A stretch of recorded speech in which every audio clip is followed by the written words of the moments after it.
बरं झालं संध्याकाळच्या टायमाला झालं नाही तर सगळे मरत होते लोक.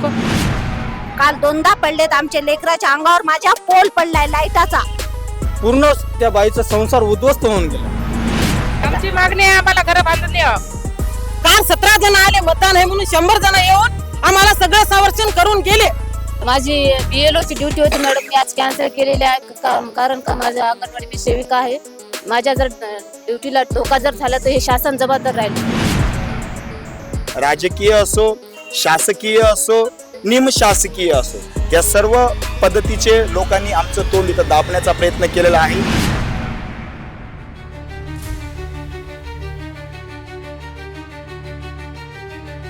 नमस्कार, मी स्मिता कुलकर्णी. आज आपण आलेलो आहोत खोब्रागडे नगर विष्णुनगर मध्ये, जिथे काल एक दुर्दैवी घटना झालेली आहे की इथल्या रहिवाशांचे घरं कोसळली आहेत. बऱ्याच जणांची घरं उद्ध्वस्त झाली आहेत आणि त्यांना फार आर्थिक नुकसान झालेलं आहे. आणि सध्या त्यांची परिस्थिती काय आहे किंवा या परिस्थितीवर ते काय बोलतात, त्यांना कोणी मदत केली का नाही किंवा हे नेमकं कसं घडलं याविषयी आपण जाणून घेऊया आणि त्यांच्याशी संवाद साधूया. तुमचं नाव सांगा. गोईन नेमकं हे कसं घडलं आणि कधी घडलं, काय झालं नेमकं? हे JCB ने खोदलं इथं. कसं घडलं म्हणजे काय झालं नेमकं, तुम्हाला कसं कळलं की कोसळत आहे वगैरे, घर कोसळत आहे असं? अहो रात्री मध्ये झोपल्या होत्या, झोपीमध्ये ते JCB ने खंदू लागले आणि ते कोसळलं. आणि त्याची जागा नाही इकडे बघा, कॉलम तिकडे आहे, ते कॉलमच्या पलीकडे तिकडे आहे. हे आमची बघा पूर्ण बिल्डिंग येऊन गेली. यामध्ये जीवितहानी काही झाली नाही म्हणजे कोणाला काही दुखापत वगैरे? आम्ही पळून आले, आम्हाला वाटतं पडाले. ते बघा, ते पल्ले बघा इकडे जागी तुम्हाला, हे बघा हे पल्ले, हे कोसळे बघा पल्ले, पल्ले हे बघा, हे बघा ताई ताई, हे बघा हे बघा.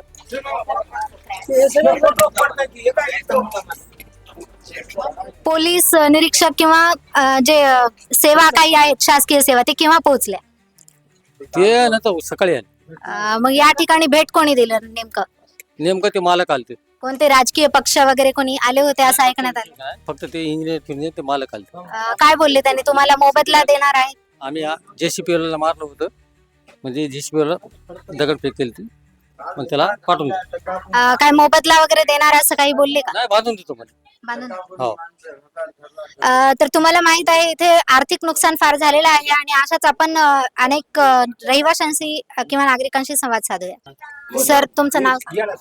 माझं नाव विकी परसराम वाघमारे, खोब्रागडे नगर नंबर 2. तुम्ही इथले रहिवासी आहात? इथले रहिवासी आहोत. नेमकं काय घडलं, काय झालं इथे? रात्री दुपारी 2च्या नंतर ते खोदकाम चालू होतं.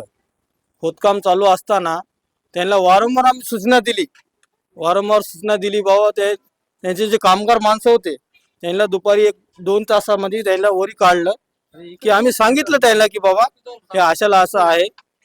पूर्ण त्या बाईचा संसार उद्ध्वस्त होऊन गेला. त्यामध्ये तुम्हाला भेटीसाठी कोण आले होते इथं घटनास्थळी? भेटीसाठी सर्व मान्यवर आले होते. आता हे सध्या इलेक्शन पिरियड चालू आहे, इलेक्शन पिरियड चालू आहे. काही लोक येतात, राजकीय येतात.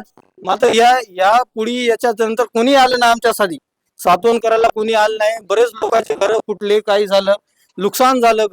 घर नुकसान भरपाई कोणी भरून द्यायला तयार आहे का आता सध्या? जे भेटीसाठी आले होते त्यांनी मोबदल्याचं काही बोलले का तुम्हाला? काय बोलले नाही, काहीच बोलले नाही, फक्त सातवण करून निघून गेले. आता आपण इथल्या महिलांशी संवाद साधूया, त्यांचं नेमकं म्हणणं काय आहे. कधी घडलं हे नेमकं? काल घडलंय. इथे भेटीसाठी कोण आले होते? अशोक सगळे आलते आता उमेदवार. काय बोलले ते, मोबदला मावेजा काही देतील असं काही बोलले का? काय बोलले, आता पडलेले नुकसान आम्ही भरून देतो. त्यावेळी तुम्ही काय करत होतात, म्हणजे घर कोसळलं तेव्हा? आम्ही घरी मला बोलायचं. आम्ही घरी होत्या, संक्रांतीचा सण करू लागले आम्ही. आणि काय उसळली, सगळी बिल्डिंग उसळली. लेकरं बाळ बाहेर होते, बाया सगळ्या पळत गेल्या बाहेर. त्यावेळी मग तुम्हाला काय वाटलं, म्हणजे तुम्ही कसं आम्हाला काय कळलं वाटलं, तुम्हाला? आम्हाला मरणाच्या दारात आल्या वाटलं. तुम्हाला म्हणजे कसं कळलं की मध्ये असं कसं कोसळलं? कळलं? सकाळी रोड उसळला, सकाळपासून रोड उसळला, नंतर हे बिल्डिंग उसळली, नंतर भीती झाली सगळ्याला. त्याआधी तुम्ही कधी म्हणजे म्हणलं होतं का, त्यांना कंप्लेंट केली होती केली का? होती ना, कंप्लेंट केली होती, कोणीच ऐकना गेलं. झालं ते झालं, करायचं ते केलं. बरं झालं संध्याकाळच्या टायमाला झालं नाही तर सगळे मरत होते लोक. संध्याकाळी त्याला काय भरपाई करून देणार आहेत का आता ते आमची? आता ही बिल्डिंग जर पडली तर आम्हाला किती धोका आहे. लेकरं बाळ घेऊन आम्ही काल दिवसभर बाहेर होत्या आणि लेकरं घेऊन बाहेर थांबल्या होत्या. रात्री सुद्धा झोपल्या, छोटे लहान लेकरं घेऊन. काय मागणी आहे तुमच्या आता? आमची मागणी आहे आम्हाला घर बांधून द्या, घर बांधून द्या. जेवढी भरपाई नुकसान झाले तेवढी भरपाई करून द्या आमची, अशी मागणी आहे. छोटे छोटे लेकर आहेत ना आमचे, आमचाही पुढचा विचार करावा. का तुम्हाला मोबदला इलेक्शन हो तर म्हणतात, नंतर आम्हाला बघतात की नाही की काय माहित आहे आम्हाला. आता इलेक्शन होय. आजच्या दिवस कोणी बघत आहे, नंतर आम्हाला बघतात की नाही की येऊन. कोणीच बघत नाही. तर नागरिकांचं म्हणणं आहे की इलेक्शन आहेत सध्या आणि इलेक्शनच्या बाबतीत म्हणजे इलेक्शन मध्ये निवडून येण्यासाठी किंवा स्वतःच्या स्वार्थासाठी इथे लोक येत आहेत, राजकीय पक्ष येत आहेत, विविध पक्ष आणि येऊन यांचं विचारत आहेत, मोबदला देणार आहे असं म्हणत आहेत. पण नागरिकांचं म्हणणं असं आहे की अजूनही मोबदला देण्याचा काही आश्वासन दिलेला नाही किंवा या तारखेपर्यंत या वेळेपर्यंत देतो असं काहीच बोललेले नाही. आंदोलन केलं होतं, खूप बाया गेल्या होत्या. आंदोलन केल्यानं सुद्धा त्यांनी थांबिलं नाही. खूप आंदोलन केलं, रस्ता द्या म्हणजे तरी रस्ता दिला नाही अजून आम्हाला. त्यावेळेस कोणीच आलं नव्हतं, फक्त गल्लीतल्या बाया परेशान झाल्या सगळ्या. ही घटना घडण्याच्या आधी अनेक येथील नागरिकांनी कंप्लेंट सुद्धा केलेल्या आहेत, आंदोलनं केलेली आहेत, तरीही याबद्दल कोणीही काही ऍक्शन घेतलेलं नाही. त्यासाठी नागरिक सध्या त्रस्त आहेत. येथील अपघातग्रस्त नागरिक जे आहेत ते इथे आंदोलनाला बसलेले आहेत, उपोषणाला बसलेले आहेत. त्यांच्याशी संवाद साधूया, ते काय नक्की काय बोलतात. नेमकं कधी घडलं आणि काय घडलं नेमकं? मी जयश्री गंगाधर मोकनपल्ले. आमचं घर आहे इथं खोब्रागडे नगर 2. आमच्या या भागात आमचे 7-8 घरं, आमच्या घराची नुकसान आम्हाला भरपाई करून देणे, आमची ही मागणी शासनाकडून. आम्हाला देणे, लाईट पाण्याची सोय, पिण्याची सोय सगळी आमची व्यवस्था करून देणे. आम्हाला आधी ताबडतोब शासनाने हे निर्णय घेऊन आम्हाला ठामपणे आमच्या पाठीशी उभा राहणे, हीच आमची अपेक्षा आहे. आम्हाला दुसरी काहीच अपेक्षा नाही. आम्हाला एवढी आमची मागणी आहे आमची. आता तुम्ही या बाबतीत काय केलं, म्हणजे आंदोलन करत आहात का, उपोषण करत? हा, उपोषणला आम्ही इथं बसू नये. आम्ही कालपासून आमच्या पोटाचा अन्नाचा कण नाही की काहीच नाही. आम्ही काल दुपारपासून आहे आम्ही कालच्या.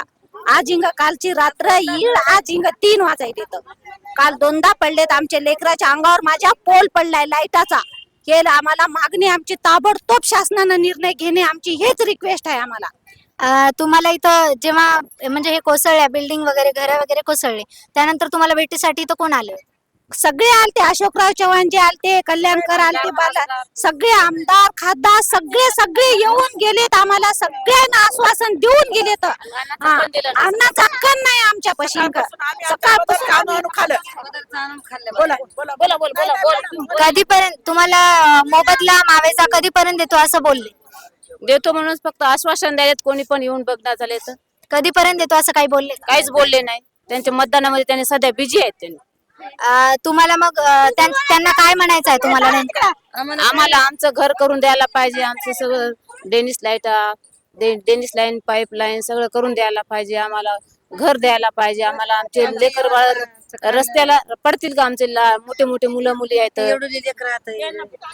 मोठे मोठे मुलं मुली आहेत. कुठं थांबतील, कुठं राहतील जानजेमाळ मुली? तुझं घर पडले बाळा, तुला काय दुखापत वगैरे झाली का? तिकडे मी घरात होतो. मी घरात होतो. भीती वाटली का तुला? माझ्या भावाची बॅग पडली होती. तुला भीती वाटली का? बोल ना, बोल. माझी सायकल पडली. मग तू सरकारला काय सांगणार आहे? माझी बॅग पडली म्हणा शाळेत. माझ्या शाळेची बॅग पडली. माझ्या शाळेचे कपडे पडले. घर पडलं म्हणा आमचं. मग घर पडलं. मग तू काय सांगतो आता? तुला घर पाहिजे का नाही? मला घर जायचं. बोल ना मग, तू मला घर पाहिजे असं. घर पाहिजे. शाळेचा ड्रेस गेला म्हणा माझा. मग तुम्हाला काय, आता तुम्ही आंदोलन करणार आहात का? करत आहात का? आंदोलन करायला आमचं या आंदोलनाची दखल घेण्यासाठी आले का कोणी? म्हणजे नागरिक सध्या आंदोलनात आज कोणी बी आलं नाही. कोणीच आले नाही. कोणी जेवायला सुद्धा दिलं नाही, पाणी आणून दिलं नाही. कालपासून आम्ही इथं कळ येऊन बसल्या लेकरं बाळ घेऊन. घरदार आमचे सगळे पडून गेले, तर आम्हाला जायला सुद्धा चान्स नाही. घरामध्ये इथं रस्त्यावर लेकरं घेऊन बसले आम्ही. त्याच्यानंतर कोणी आलं नाही, कोणी बघितलं नाही, काही विचारलं नाही. सध्या तुम्ही म्हणजे खाणं पिणं वगैरे कसं करत आहात? तुमचं निवारा वगैरे? आम्ही स्वतःच्या पैशाने घेऊन खायला. पाणी आणल्या, पियाला पाणी नव्हतं, चहा नव्हता. आता ते चहा आणला लेकराने जाऊन, त्याची वाट बघून चहा आणला. आता खिचडी आणून आता खाली पैशानं. आता आमच्या घरदार ते जायला वाट नाही आणि पर्यटक आहे ना, झाला काय खावं.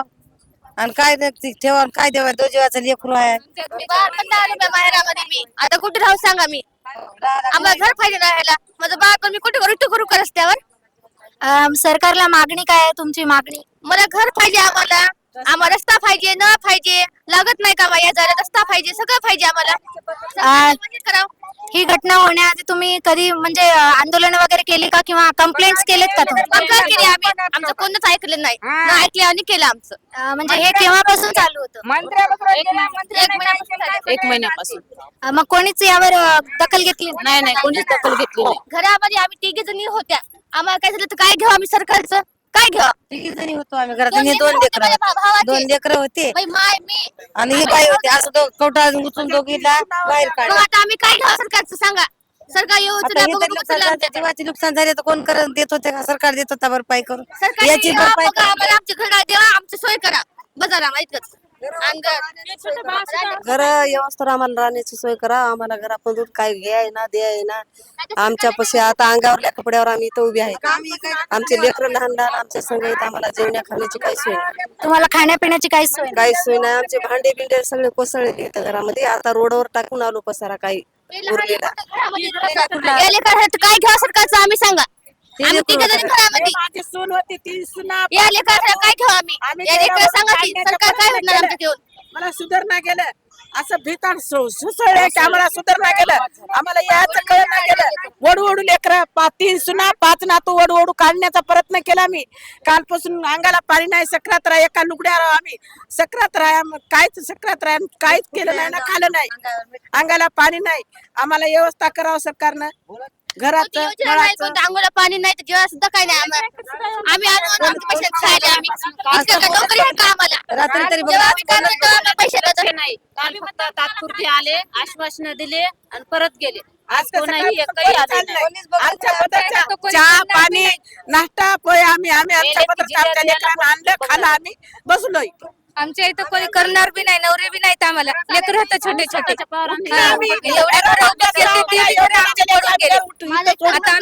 कुठे बघ सांगा सरकारनं एकटा भावाच्या सोबत कोणी नाही पाठीशी जागा आम्हाला नियोजन लावल्याशिवाय आम्ही जागा सोडणार नाही. तर आमची काहीतरी घराचं योजना करा आम्ही जागा इथली सोडतो. तेवढं आम्ही सोडणार. सुदैवाने कोणतीही जीवितहानी झालेली नसून देखील येथील नागरिकांचं खूप आर्थिक नुकसान झालेलं आहे. गरोदर महिला असो किंवा लहान मुलं बाळा असो. राशन पाणी आहे आमच्या घरामध्ये काहीच काढायला झालंय. आम्हाला काय खावं काय पिवावं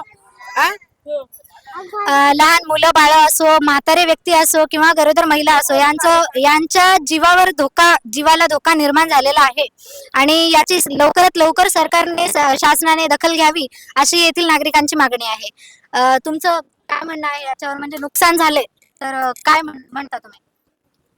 कालपासून सकाळपासून आमचा आयुष्याचे संघर्ष चालू आहे. आम्ही काबाड कष्ट करणारे सर्व आम्ही या वार्डातले जो काही व्यक्ती महत्व आहे ते काबाड कष्ट करणारे आहेत. ज्यावेळेस हे बांधकाम सुरू होणार होतं तेव्हापासून आम्ही यंत्रणा हलवली होती. मग त्यामध्ये उपोषणे असो लेखी तक्रार असो सर्व गोष्टीचा आम्ही पाठपुरावा केला. पण आमचं तोंड तिथे दाबण्यात आलेलं आहे. कोणीच दखल घेतली नाही का याबाबत? याच्यामध्ये कोणीच दखल घेतले नाही. आम्ही राजकीय नेत्याचा देखील त्यांच्याजवळ देखील गेलो. हो करतो आम्ही लेटर पाठवलं असं करतो तसं करतो असे नुसते आश्वासनच दिलेत. आतापर्यंत नुसते आश्वासन आणि याचं उत्तम उदाहरण म्हणजे तुम्ही माझ्या पाठीमागं बघत आहात. आम्ही जवळपास जेव्हापासून हे काम सुरू झालं तेव्हापासून संघर्ष करत आहोत. तेव्हापासून आम्हाला नुसतं आश्वासनच मिळत आहे आणि आम्हा सारख्या लोकांचं तोंड इथे मोठ्या प्रमाणात राजकीय असो शासकीय असो निमशासकीय असो या सर्व पद्धतीचे लोकांनी आमचं तोंड इथं दाबण्याचा प्रयत्न केलेला आहे आणि आमचं तोंड दाबून आम्हाला या मातीमध्ये मिसळून आज ते एवढी मोठी बिल्डिंग उभारण्याचा प्रयत्न करत आहेत. याच्यामध्ये माझा सरकारला नांदेड महानगरपालिका आयुक्तांना आणि प्रशासकीय अधिकारी वर्गांना हात जोडून विनंती आहे. ज्या लोकांचं खरंच नुकसान झालेलं आहे त्यांची अक्षरशः येऊन पाहणी निरीक्षण करून ज्यांचं ज्यांचं नुकसान झालेलं आहे त्यांची नुकसान भरपाई करून आणि जेवजेपर्यंत हे घर बनत नाही तोजेपर्यंत आम्हाला राहायची खायची सर्व सोय सुविधा उपलब्ध करून द्यावी एवढीच माझी विनंती आहे. इथं आम्हाला खोप्या घालून द्यायचं, आम्ही इथून हलणार नाही. आमच्या घरावर तर आमचे कुठं जाणार नाही. आम्ही जरासं बाहेर गेले की सरकार घराला याला गेटला कुलूप लावते, त्याच्या ताब्यात घेते. मग आम्हाला उद्या कोण बोलू दे? आम्हाला इथं साड मारून द्यावं लागतंय. आम्हाला रोज उठून कामाधंद्याला जावं लागते. इथं का आम्ही हेच बघाव का करत बसाव का? आधी ताबडतोब शासनाने हे निर्णय घेतलाच पाहिजे. नेमकंच निवडणूक आहे आज आणि ते तर फार संतापलेले आहेत. तर त्यांनी मतदान केले का हे विचारूया त्यांना. तुम्ही मतदान केले का? नाही केलं, आम्ही मतदान केलंच नाही. जोपर्यंत आमच्या मंजूर होत नाही तोपर्यंत आम्ही मतदान आम्ही नाही केलं मतदान. जोपर्यंत आमचा निर्णय घेत पुन्हा नाही, एवढेच होत. आम्ही आमच्या घरात तोपर्यंत सगळे मतदानाला तेवढ्या जाणार मतदान नाही. केलं नाही. मतदान केलं नाही. कालपासून इथं बसलेले आहेत. आम्हाला कोणता एक माणूस सुद्धा येऊन आम्हाला इथं थांबला नाही, विचारला नाही तुम्ही काय खाल्ल्या, तुम्ही काय चहा पिल्या का, तुम्ही नाश्ता केल्या. काल 17 जण आले मतदान आहे म्हणून 100 जण येऊन आम्हाला सगळं संरक्षण करून गेले. पुन्हा आज डबल सकाळपासून रात्रपासून आम्ही थंडीमध्ये येऊ. आम्हाला कोणी येऊन सुद्धा बघितलं नाही की तुम्हाला चहा द्यावा काय, तुम्हाला काही नाश्ता द्यावा काय, काही खाता काय. आम्हाला कोणी सुद्धा विचारायला आलं नाही तुम्ही मतदान केलं का, हे सुद्धा आम्हाला कोणी विचारायला नाही. आम्हाला जोपर्यंत कोणी इथं नेता येऊ शकत नाही चला मतदान करायला तोपर्यंत आम्ही मतदान करणार नाही. नाही जाणार आम्ही मतदान करायला. जोपर्यंत येत नाही, मतदान करा म्हणायला जाणारच नाही. जोपर्यंत मतदान कोणी करा म्हणे तेव्हाच आम्ही मतदान करायला जाऊ. माझी BLO ची ड्युटी होती मॅडम, मी आज कॅन्सल केलेली आहे. कारण का माझ्या अंगणवाडी मी सेविका आहे. माझ्या जर ड्युटीला धोका जर झाला तर हे शासन जबाबदार राहील. नागरिकांचं म्हणणं आहे की जेव्हापर्यंत त्यांना मावेजा मूल्यांकन किंवा त्यांचं जे मिळतं त्यांना त्यांच्या ज्या मागण्या आहेत त्या मागण्या पूर्ण झाल्याशिवाय ते कुठलाही पाऊल उचलणार नाहीत किंवा मतदान करणार नाही. सध्या परिस्थिती काय आहे किंवा इथे कसा आर्थिक नुकसान झालेला आहे सामान्य नागरिकांचा हे तुम्ही पाहू शकता. इथं या बाबतीत आपण नागरिकांशी चर्चा करूया. नमस्कार मॅडम, मी अमोल. हे सकाळपासून फार ढसळत आहे सगळं, हे ढसळत आहे सगळं. आता हे जर ढसळलं ना पुरी बिल्डिंग पडते मॅडम. बिल्डिंग पडली ना तर ते घर पडते, ते पडते, पुन्हा सगळे घर आहेत ना ते सगळे खाली पडणार आहेत. सुरुवातीपासून ते पण बघा मॅडम, ते खंबे बघा, सगळं काय आहे ना खाली पडायला. पोल पडलेले आहेत, खंबे पडलेले आहेत आणि अनेक इथे जे वाचलेल्या बिल्डिंग्स आहेत ते पण झुकलेले आहेत असं त्यांचं मत आहे. कोणती बी यंत्रणा आलेली नाही मॅडम. सकाळ आज 24 तास झाले कोणी पण आलं नाही. आम्ही रात्रपासून इथंच आहे मॅडम. आम्ही रात्र इथंच काढलेली आहे पण आम्हाला कोणी आलं नाही आजपर्यंत. आज सकाळी चहाला सुद्धा आम्हाला कोणी जेवढे इलेक्शनला वार्ड क्रमांक 9 मध्ये आज त्याच्यामध्ये कोणी पण आलं नाही. आम्हाला विचारलं का, नाश्ता केला का, पोहा केला, काही कोणी विचारलं. आम्ही स्वतःच्या पैशाने टेंट टाकला, सगळ्याला नाश्ता करू दिला, सगळ्याला पाणी पिणी आम्ही पुरवठा केला. बाकी सगळे आश्वासन देऊन सगळे जिकडल्या तिकडे गेले. मांडलं मी की इलेक्शन चालू आहे, जो तो स्वतःच्याच स्वार्थ भोगण्याचा प्रयत्न करत आहे. मी ॲक्सेप्ट आहे त्या गोष्टीसाठी, कारण काही जणांचं स्वप्न असतं की मी नगरसेवक व्हावं. मी मान्य करतो, पण नगरसेवक काय असतो? जो लोकांची सेवा करतो तोच नगरसेवक. लोकांची सेवा न करता मी त्यांच्याच मतावर मोठं होऊन जर नगरसेवक स्वतःला तो म्हणत असेल, यदा कदाचित उद्या तो जिंकून जरी आला असेल तर तो नगरसेवक म्हणण्याच्या लायकीचा राहणार नाही. कारण जोवर तुम्ही लोकांची सेवा करत नाही, त्यांना आपली सेवा देत नाही, तोवर नगरसेवक म्हणून तुम्ही लागणारच नाहीत. याचं उत्तम उदाहरण म्हणजे रात्रपासून कालच्या दरम्यान खूप जण जे कोणी आमच्या वार्डामध्ये उमेदवार वार्ड क्रमांक 9 मध्ये उमेदवार थांबलेत ते प्रत्यक्षात येऊन भेटून सात्वन करून गेलेत. पण आज मी मानलं, मी परत म्हणत आहे, आज त्यांनी बिझी आहेत, पण एवढा वेळातला वेळ काढून जो आज आम्हासारख्या लोकांचं जर येऊन बघणं जरी होत नसेल, स्वतःचा स्वार्थासाठी तो तिथंच असेल, बूथवर असेल, अदरवाईज कुठे असेल, तेवढं जर करत असेल तर मी त्याला म्हणत आहे, तो कोणी असेल उद्या जरी निवडून येईल तो स्वतःला नगरसेवक म्हणू. माझं असं वैयक्तिक मत आहे. आज बघा, थोडंच थांबा, एक 5 वाजेपर्यंत तुम्हाला अतिशय दुःखद घटना कळेल की या जो भाग कालपासून उभा होता, जमीन ढसळली होती, संध्याकाळपर्यंत तुम्हाला हे कळेल की अक्षरशः एक 5-6 घरं जमीन दोष झाली. म्हणून सुदैवानं हा जीवित हानी होऊन मी परत एकदा म्हणत आहे, कारण अजून पलीकडा पट्टा घसरत पुढे चाललाय. तर मला प्रशासकीय मी परत 10व्यांदा 1000 वेळेस हेच म्हणत आहे, मी मानलं, मी ऍक्सेप्ट आहे, तुम्ही कोण्यातरी कामामध्ये बिझी असाल, पण एवढी मोठी यंत्रणा तुमच्याजवळ आहे, एवढा मोठा प्रशासकीय वर्ग आहे, तुम्ही काही ना काहीतरी येऊन, कोणीतरी येऊन याची देखरेख करून पुढं काय करता येईल, ऍटलिस्ट उद्याचा रिझल्ट लागजेपर्यंत आपण काय करू शकतो यावर चर्चा करून आम्हाला येऊन किंवा आम्हाला भेटून, हे न भेटता तुम्ही याच्यावर काय ना काहीतरी पर्याय करा, जेणेकरून पुढचे पडणारे घर तरी वाचतील, एखादा व्यक्तीचा जीव तरी वाचेल. रिक्वेस्ट आहे, लवकरात लवकर येऊन हे बघावे, याच्यावर काहीतरी योग्य मार्ग काढावा. नंतर आम्ही पुढे आमच्या मागण्या, जे काय आमचं नुकसान भरपाई असेल, ज्या काही गोष्टी असतील ते होईल, पण अगोदर जे घर वाचलेत पडायचे ते न पडायसाठी काही ना काहीतरी येऊन करावे.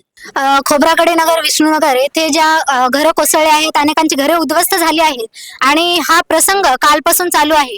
आणि या प्रसंगी येथील लहान लहान चिमुकले मुलं असो, मुली असो, लहान लेकरं असो, गरोदर महिला असो, या सर्वांनी हा प्रसंग स्वतःच्या डोळ्यांनी पाहिले, उघड्या डोळ्यांनी पाहिले त्यांनी. आणि अशातच एक अपंग मुलगी होती, जिने हा सगळा प्रसंग आपल्या डोळ्यांनी पाहिलाय आणि कुठेतरी तिला तिच्या मनामध्ये भीती भरलेली आहे आणि ती धसकी खाऊन तिला बेशुद्ध झाली आहे ती. आणि तिच्या घरच्यांनी तिला सध्या तूर्त तिला हॉस्पिटलमध्ये, रुग्णालयामध्ये हलवलं आहे आणि कोणत्याही क्षणी जीवितहानी होण्याची इथे शक्यता आहे, दाट शक्यता आहे. तरीही शासनाने लवकरात लवकर यावर काहीतरी कारवाई करावी आणि येथील नागरिकांना मावेजा द्यावा, किंवा जर जीवितहानी झाली तर याचा जबाबदार कोण असेल, हे येथील नागरिकांचा ठाम प्रश्न आहे आणि यावर काहीतरी उत्तर मिळावं या आशेमध्ये नागरिक इथे बसलेले आहे. आता जी बातमी समोर आली ती काय आहे नेमकं? ते नेमकं बघा, हे काल जे आमचा हे जे रोल झालाय काल परवा, याच्यामुळं जी अपंग मुलगी आहे तिनं कालपासून जेवण वगैरे काही केलं नाही, पाणी वगैरे काय पिणं, धसकी खाली तिनं, त्याच्यामुळे तिला विकनेस खूप आलाय, तिच्या पायावर वगैरे स्वेलिंग आहे आता खूप, त्याच्यामुळे तिनं जर अशी बेशुद्ध पडली. तरी आता तिला दवाखान्यात नेण्यात आलंय, पण बघूया आता काय होईल काय नाही ते. त्यांना हॉस्पिटलमध्ये, रुग्णालयात नेण्यासाठी काही सोयी सुविधा आहे? काहीच नाही बघा, घरातून काढण्यासाठी आम्हाला भीती वाटली की इकडे बघा तुम्ही, भैया 2 मिनिटं दाखवा इकडं, दवाखान्यातून नेण्यासाठी आम्हाला असं काय वाटणं आलं, तो केव्हा काय होऊ शकते काही सांगता येत नाही बघा. वेगवेगळ्या ठिकाणाहून आम्ही दाखवत आहोत की सध्या या एरियाची, या प्रभागाची काय परिस्थिती आहे, प्रभागाची काय सध्या स्थिती आहे, येथील नागरिकांची काय स्थिती आहे. अत्यंत हालाकीची परिस्थिती आहे इथे. म्हणजे कधीही कुठलाही परिसर ढासाळू शकतो आणि कुठलीही जीवितहानी होऊ शकते. याची शासनाने लवकरात लवकर दखल घ्यावी असे सर्व नागरिकांची येथील मागणी आहे.